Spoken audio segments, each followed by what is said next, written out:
Breaking overnight, a popular Michigan business will be in cleanup mode after a fire sweeps through a Hartford restaurant. Why fire crews were able to respond so quickly. And today, we could learn more about a bizarre murder discovery in LaPorte.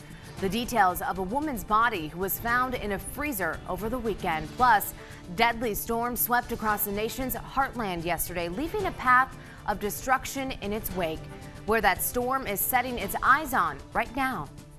Good morning, Michiana. Welcome to ABC 57 News. I'm Emily Pritchard. We have been keeping a close eye on those new and developing stories from overnight. But first, ABC 57 First Warning Neighborhood meteorologist Tom Coombs is tracking our weather for us today. And Tom, what can we expect today? Thanks, Tom. 6:02 new this morning and breaking from overnight. Firefighters responded to flames erupting inside of a Van Buren County business. It happened around 2 o'clock this morning at the Keeler Keg and Kitchen restaurant and bar. And that's located in the 64,000 block of Territorial Road, also known as County Road 352 in Hartford, Michigan.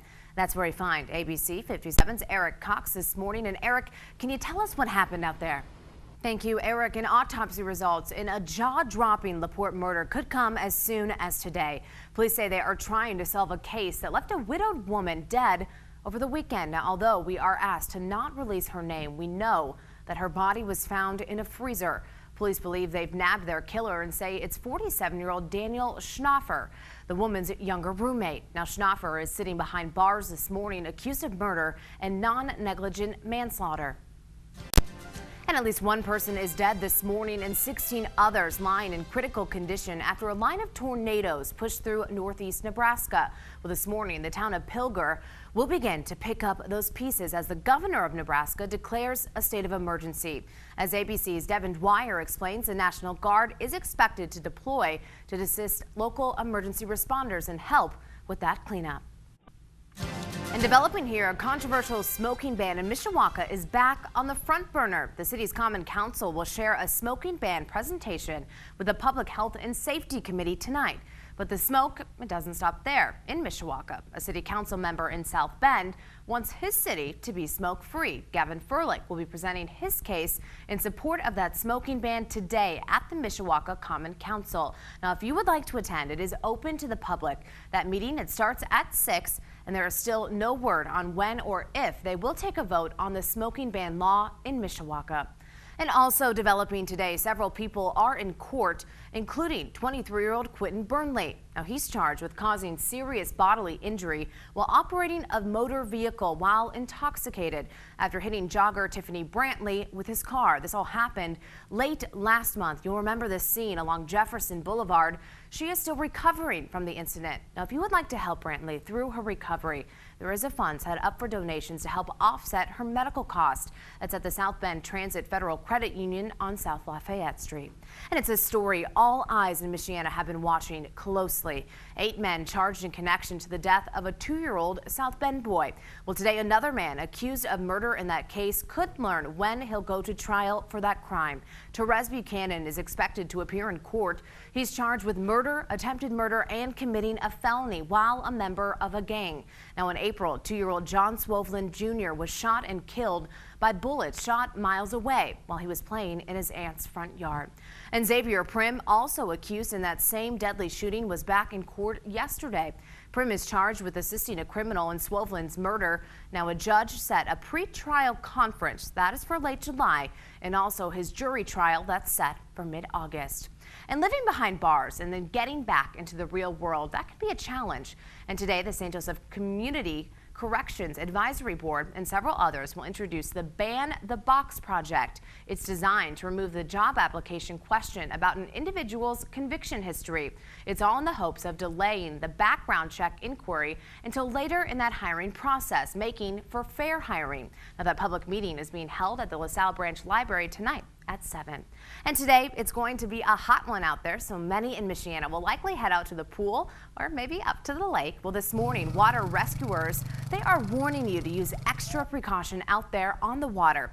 This comes after 2 separate water rescues over the weekend.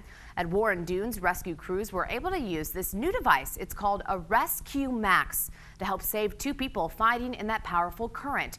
Now, it shoots out an inflatable device to help struggling swimmers. And you U93's annual Roof Sit fundraiser that continues today, so don't be surprised if you look up and see U93's radio personalities hanging out on top of the Martin's Supermarket in Heritage Square. It's their way of bringing awareness to child abuse right here in Michiana. Now, they are donating a week of their airtime so you can hear real stories of people affected by child abuse and neglect. Now, tonight they'll even host a youth talent showcase and concert from 6:30 until 9. And ABC 57's very own meteorologist Tom Coombs, you probably know him, will be there from 2 until 3 today. And many hearts will be low across Michiana today, but their heads still held high. That's because today would have marked the 16th birthday of a teen who lost her battle with colon cancer. It's the first birthday Sarah Crane's twin, Jenna, will have to celebrate alone since losing her sister back in December. Now, many around the Michiana area rallied around that Crane family during their time of need, and now the Cranes hope to give back with a special foundation and scholarship in Sarah's name. And at 6:10 here this morning, more than 10,000 acres have burned in New Mexico since Friday, threatening communities there. How fire officials say they believe the huge wildfire may have sparked. Plus, remembering the brave, Las Vegas police bury one of their own. How neighbors band together to celebrate the life of an officer killed in a shooting spree just 2 weeks ago. Welcome back. 6:13. Well, it is a hefty payday for 90 waiters and waitresses from Chickies and Pete's restaurants in Philadelphia. They are getting checks from a $1.6 million federal lawsuit over tips owed for years. Now, that restaurant spokesperson says the discrepancy was all due to what the owner says was complex federal pay regulations. But that is not all. 1,100 workers are expected to get a piece of a similar $6 million settlement at a later date. I tell you, the restaurant is probably thinking back to giving them those tips before. Now, I just want to settle something right now. If you win the lottery, let's shake on it, right? Not quite. Let me hear the deal first. You're going to at least give me a little, just, you know. Only, you know what, I'll wait until the winter. Okay. If the winter is like last winter, no deal. But maybe if it's not, if you can have, you know, a nice mild shake on winter. On air. This is legal. This is documented. This is documented that I will get some winnings. But if the film gets erased, you know, I don't know. Don't look at me. Somebody's got a DVR this morning.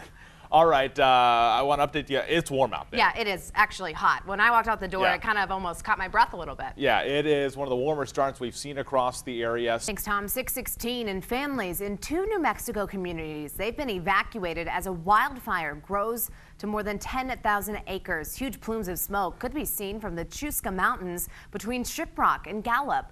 Now, officials say that fire began Friday after someone burning leaves lost control. Now, some residents say they've never experienced a devastating fire like this before. It's apparently really jumping, and because of this high wind, that's what's triggering it. Officials say so far no one has been hurt and no homes or businesses have been destroyed. Well, right now, more than 800 firefighters, they are out helping to fight those flames. And a final farewell. Family and friends gathered for Officer Alan Beck's funeral. Beck's wife and his children sat near his casket before his burial. An Afton resident, Jessica Bagwell, she didn't know Beck, but she said she still wanted to show his family that she cares about what happened to him. In situations like this, it just seems like the only thing you can do is just be here and just support them and show them that we love them and do anything we can to help. An officer, Igor Soldo, was buried last Thursday. The 2 officers, they were gunned down a week ago as they ate lunch at a Las Vegas pizza restaurant. Police say it was a random attack targeting law enforcement by a husband and wife who also killed a Walmart shopper before they were killed. And at 6:17 here, deadly storms pounded the nation's heartland. Now another storm is headed right for Chicago. ABC 57 is tracking that line of storms and how or if it will affect us right here in Michiana. That's straight ahead. Funny this Tuesday morning, and Tom, I got to tell you the song that popped in my head as I walked out the door. Hot, hot, hot. It's kind of that time, right? It's any way you can stay cool today. Yeah. You should do it. Again, if you're working outside, you're going to have to think about taking breaks. Right. You're going to have to think about drinking lots of water. Right. It's the hottest day, at least hottest feeling day. We have reached 90 already this year, but when you factor in the heat index today, it's going to feel mid-90s to maybe close to 100 just because of the humidity out there. Get ready for it. Fresh off their first Road Series win of the season, the Cubs headed south to Miami for a 3-game set against the Marlins. Well, the Cubs got off to a rocky start, getting behind early, but the Cubs would steal the lead in the 6th off a 3-run homer to the left by Starlin Castro. Now the Marlins, they tie it up in the bottom of that inning, and the game, well, it goes into the extras. The Cubs send Travis Wood to pitch hit in the 13th. Well, there it goes. He sends it a double down the third base line, scoring Junior Lake, giving the Cubs that 5-4 victory. And at 6:27 here, a woman who died over the weekend in a freak accident is expected to be remembered in a vigil. We'll tell you how friends hope to share Amanda Ezra's legacy. The wrap for the threat of storms by the end of the day. Yeah, just keep going on up. Well, thanks for joining us here on ABC 57 News. I'm Emily Pritchard. And I'm Tom Coombs. And stick around for Good Morning America. That is up next.